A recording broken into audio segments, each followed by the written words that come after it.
সালটা ছিল 2014।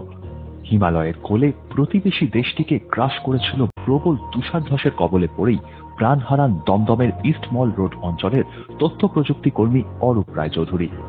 তবে শুধুমাত্র তথ্য প্রযুক্তি কর্মী বললে তার বিষয়ে প্রায় কিছুই বলা হয় না। অঞ্চলে তিনি কিন্তু পরিচিত দরদি সমাজকর্মী হিসেবেও। পাড়ার কোনো দুস্থ ভিক্ষুক হন অথবা আয়লা বিধ্বস্ত দক্ষিণ 24 পরগনার আর্ত মানুষ, সকলেরই প্রয়োজনে ছুটে গিয়েছেন তিনি। সহমর্মিতার সাথে বাড়িয়ে দিয়েছেন তার সাহায্য এবং ভালোবাসার হাত। কিন্তু 2014 তুষার ধস কেড়ে নিয়েছে তার প্রাণ।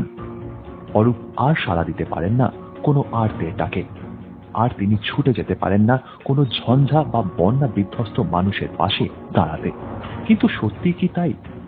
সুমনের মৃত্যুর পর তার বন্ধু, পাড়া প্রতিবেশী এবং পরিবারের সহায়তায় গড়ে তোলা হয়েছে এক স্বেচ্ছাসেবী সংগঠন সুমনেরই নামে, যার নাম করা হয়েছে সুমন।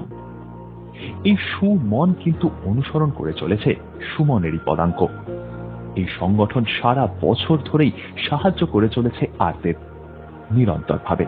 2014-তে ও নেপালে ট্রেকিং এ গেল, প্রথমবারই ট্রেকিং এ গেছিল, কিন্তু ভেরি আনফর্চুনেট ওই অ্যাভালাঞ্জে ও পড়ে যায় এবং আমাদের বাকি সব বন্ধুদের মধ্যে ওরই একমাত্র মৃত্যু ঘটে।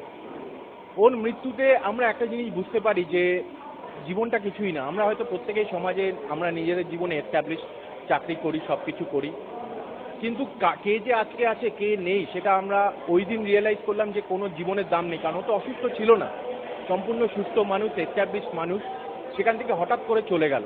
এই মশালটাকে আমরা এগিয়ে নিয়ে যাব, কিন্তু এগিয়ে নিয়ে যেতে গেলে একটা অর্গানাইজেশন না করলে, তার থ্রু দিয়ে না গেলে জিনিসটা অর্গানাইজ ওয়েতে করা যায় না।